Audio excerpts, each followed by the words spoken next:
When I start shooting, all y'all gonna clear out. Before we get into this discussion about whether or not Lili is the strongest character in Tekken 8 currently, I want to say something. One, Lili mains, you guys got a whole nother issue you need to figure out. Earlier, a couple of days ago, someone discovered that on the official Lili Discord, there is some rule that states that you're not allowed to talk about Pride Month. It says, FYI, fair warning, ... No Pride Month talk here.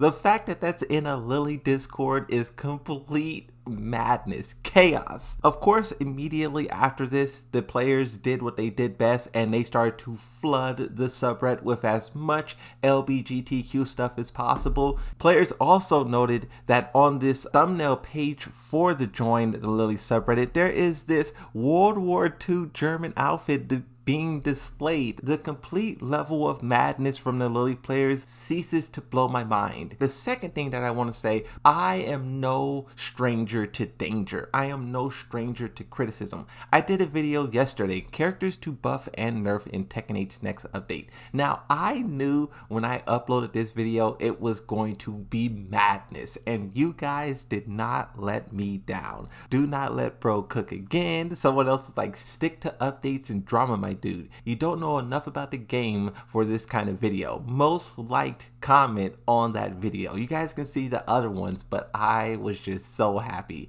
That video was clipped from a live stream where we were talking a little bit about the release date. This is a branched idea that started on my Twitter. I was just simply tweeting out, release date for these things when? Lydia, the new stage, photo mode, defense patch, and the battle pass 2. Where are they, Harada, is what I was saying. A lot of people in the responses of that was saying, what defense update? So I was like, okay, people don't know about the defense update? Let me go get the patch notes that says it. And then I made another tweet. This one says, Tekken 8's next update is confirmed to be a defense patch that focuses on addressing throws, heat burst, heat dash, and more. Depending on how significant of a change they make to the heat burst and heat dash, it could drastically alter the game. And I personally welcome that change. It would be incredible to see this game flipped on its head like 5-6 months into the lifespan. I also said this patch will also nerf these characters: Victor, Lili, King, Paul, and Yoshimitsu. Some people did point out to me that like the patch note specifically doesn't say nerf,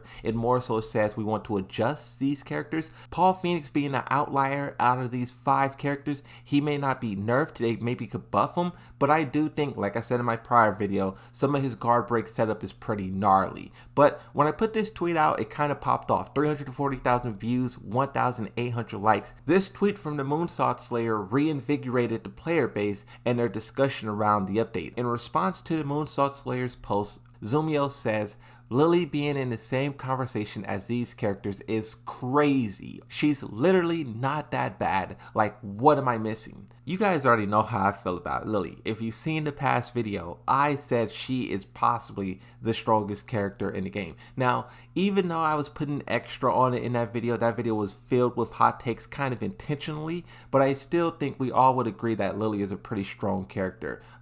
This iteration of her, just like many characters, is so much more powerful and so much more significant.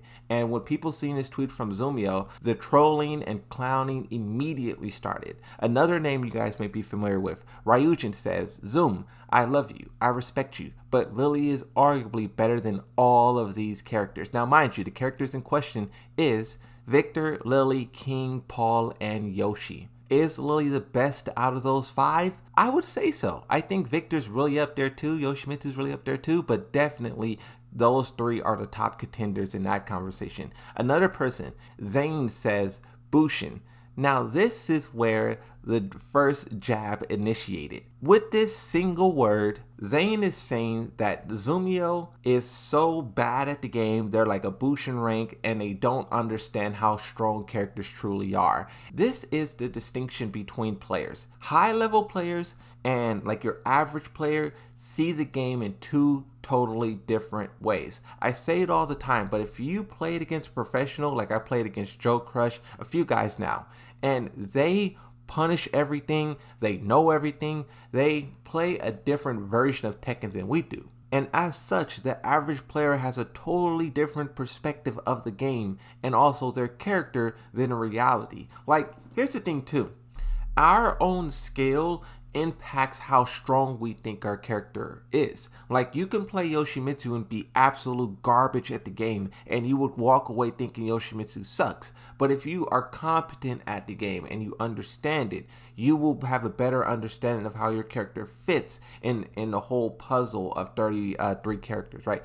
Now, another response to Zumio. Zumio was getting trolled hard. Zumio, if you're watching this, my heart goes out to you. In response to Zumio, Inconsiderate Raccoon says, this guy gotta be between blue rank or probably Tekken King. Players on Twitter was just blown away by Zumio's take. Now, I will admit, it was a crazy tweet. Lili doesn't have to be the strongest in the game, but she's up there. Lili is up there. That is undeniable. She's up there. Zumio responded to this. The first one, calling Lili players bad/mid because they can identify their character's weaknesses, but you can't. People want Lili to be a problem so bad. Being in the same conversation with King, 50-50 damage, literal 50-50 chance throw, and Paul, Death Fist, Hell Sweep, with nothing she has is comparable to them is crazy, and I'll die on that hill. Now, Inconsiderate Raccoon doubles back and says, y'all remember when I said you can't use tournament results to determine whether a character is good or not? Now let's just stop there. I do think this is something that players do a lot. Like, oh, Chikrin won Evo with Lili, top tier. Arsenal and Ash won with Zafina, top tier. AK won Combo Breaker with Shahid, top. I don't think that's necessarily true all the time, especially with Tekken 8. Tekken 8, every character is really, really good, and any character can do well and really win a tournament. But let's keep reading. It says, yes, this is one time I'm using. Chikrin won Major with your character. That guy plays anyone that is cheap. King and Paul ain't won nothing offline in this game yet. Do you think Lili is one of the strongest characters in the whole game? Me personally, I do think so. She may not be number one. I definitely think Nina's really strong as well. Lili's really strong. Yoshimitsu's really strong. I think Victor, Shahid, there's a lot of characters in this game who's really, Jin's really strong. There's a lot of characters. Jun Kazama. And really, I would say the undisputed number one, Fang is really good. The undisputed number one is yet to be truly crowned. Like, what's different about Tekken 7 is we had these long eras where one character would dominate. Akuma, best character in the game for 2 years. Lydia, best in the game for a year. Kunimitsu, 1 year. In Tekken 8, Dragunov had his run for like 2 months, and now the title seems to be passed to maybe Nina, maybe Lili, maybe Fang. But it seems like the meta is shifting a lot faster than it did in previous games, which is definitely a huge bonus.